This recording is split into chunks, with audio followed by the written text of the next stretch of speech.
Yes, LLCs can have stock certificates. It's rare, but it's possible. And sometimes there's actually a business reason for it. It's usually in a lending context. What will happen is a lender will want to actually physically possess the LLC certificates to secure a loan. Now, for most of us, we're not in that type of situation. We may not be getting to that level of loan where the lender is actually going to be reading the LLC agreement closely and insisting upon a stock certificate.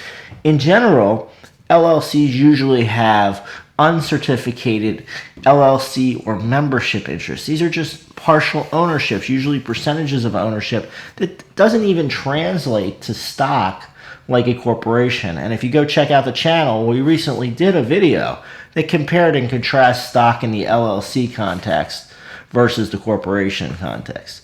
And generally, even if an LLC were to have stock through its LLC agreement, what you would typically do is have uncertificated shares. You would just have book entries, they call it. You would just keep it in your records of who has how many shares. You wouldn't actually have physical stock certificates typically for an LLC. But it is possible. It's something you can opt into. It's something you can create. And sometimes if you have that lender that's very sophisticated, they will actually insist upon it, and they'll want to not only see the stock certificate, but they'll want to possess it. They'll want to put it in their vault to secure a loan so that they could potentially take over the entire LLC if you don't repay your loan.